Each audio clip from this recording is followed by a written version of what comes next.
मुख्यमंत्र्यांनी पण सांगितलंय. हां. हे जे हा मार्ग आहे फक्त तिथपर्यंत हे जे सगळे संभ्रम निर्माण झाले होते त्यामुळेच काल राधाकृष्ण विखे पाटील यांनी तुमची भेट झाली का? नाही नाही, असं काही असण्याचं कारण नाही. काय आहे, त्याच्यात प्रक्रिया कशी, त्रिसदस्यीय समितीचा टाईम बॉन्ड काय आहे, तुम्ही अंमलबजावणी कधी सुरू करायला होता, देण्याची प्रक्रिया हैदराबादच्या गॅझेटियरच्या नोंदीच्या नुसार कशा स्वरूपाचा आता द्यायला सुरुवात करणार, ते कधी करणार आहेत, याविषयी आता तुमच्या समक्ष ती चर्चा झालेली. त्याच्यामुळे नसती झाली तर सांगावं लागलं असतं. मला माहिती आहे आणि माझ्या गरिबांना माहिती आहे आम्ही कसं घेतोय, कसं करतोय, कसं झुंजतोय, किती आत्मा आम्ही गोरगरिबांच्या लेकरासाठी तळपितो आमचासुद्धा. त्यामुळं ते सरसकट म्हणू द्या, नका म्हणू देऊ मुख्यमंत्री, मराठवाडा सगळा आरक्षणात जाणार, पश्चिम महाराष्ट्र सगळा आरक्षणात जाणार. त्याचा अर्थ काय होतो माझ्या गरीबाला समजतंय. बाकीच्याला काय म्हणायचं तर म्हणत. बरं, तुम्ही एवढ्या सकारात्मकतेने घेताय, मात्र मग विरोध का केला जातो एवढ्या मोठ्या प्रमाणामध्ये आणि बराटा नेते तुमच्या विरोधात का जातात? ते नाही बाबा मला माहिती, कारण ते काय? त्यांनाच माहीत.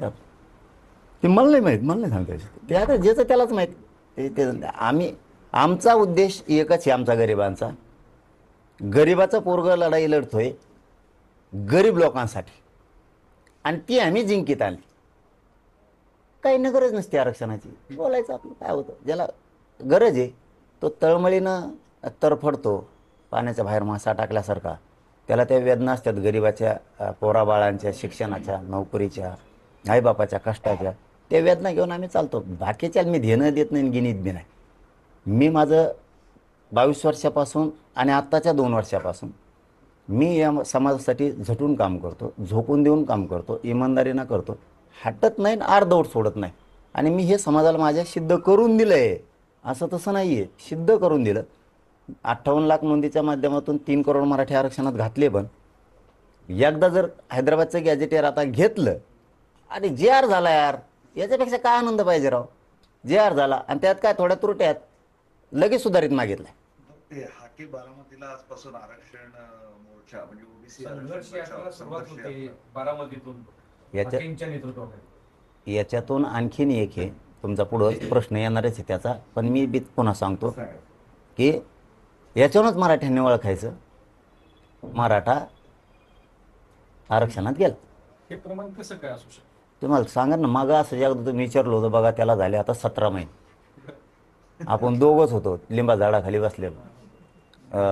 आपले माधू तात्या गेले बैलगाडीत करून, इंटरव्ह्यून तुम्ही आले. त्या टायमाला म्हणले होते मी तुम्ही असं म्हणले होते आता शिकतं हे 250लाच चिटकलं आहे. 250लाच तुम्हाला एक दिवस दिसत. त्यावेळेस पुन्हा तुम्ही मला म्हणले होते काय लय खरं झालं. तुम्ही उगाच थोडं थांबा ना, सगळं माझ्या पोटातून उकरून घेतलं काय होतं गोळ. मला लय डोकं लावा लागतं. करून घेत नाही, पण दुसरीकडे तेच दुसरं ओबीसीची जे आंदोलन सुरू होतं नागपूरमध्ये, त्यांच्या मागण्या मान्य झाल्या आणि या जी आर मध्ये काही नसल्याचं त्यांना क्लिअर कळालं. त्यामुळे त्यांनी पण माघार घेतली. चांगलं आलं ना. फक्त हाकेच काय आंदोलन करतो?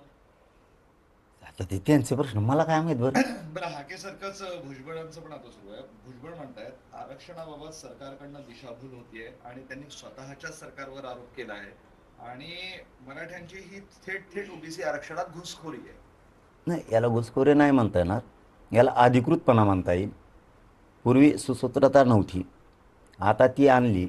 ज्या मराठ्यांवरती ओबीसीत असूनसुद्धा अन्याय झाला त्याला आता सरकारनं घालायचं काम सुरुवात केलं. मग विखे साहेब असतील, शिंदे साहेब असतील आणि फडणवीस साहेब असतील की यांनी मराठा समाज अधिकृतपणानं आरक्षणात घालायला सुरुवात केली. त्यामुळे त्याचा बोलण्याचा रोख वेगळा आहे या लेवल्याचा. पण त्याला पक्क माहिती आहे काय ती. हे बाकीचे बांगडबिल्ले हिंडतेत कुंकडे बी, त्याला माहिती आहे पक्क मराठे. कारण मी एकदा बघा पाठीमागं 2 महिन्यापूर्वी आपण प्रेस घेऊन तारीख डिक्लेअर केली होती, मुंबई जायची. त्यावेळेस सांगितलं होतं की त्याला पक्का माहीत होतं की हे आरक्षण घेणारच आहे. मला आता बळीचा बकरा केला आहे मंत्रिपद देऊ, असे मी गुप्त माहीत तुम्हाला त्यांच्या गोटातली मला सांगितली होती. ती मी मीडियासमोर त्याच वेळेस सांगितली होती.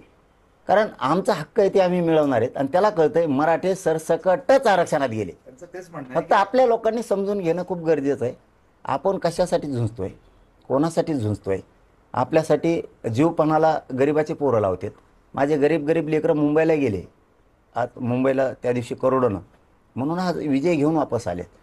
हे आता काय नुसते लेखी नाही आहे, ड्राफ्ट नाही आहे, याला JR म्हणतात, गव्हर्नमेंट रूल आहे तो पुन्हा कायद्यात संविधानात ओबीसींना आणि मराठ्यांना घालण्यासाठी तो पारित केलेला आहे. आता त्याची अंमलबजावणी गेला मराठा आरक्षणात सगळा. त्या नव्या GR मुळे ओबीसीत वाटेकरी वाढतायत असंही त्यांचं म्हणणं आहे भुजबळांचं.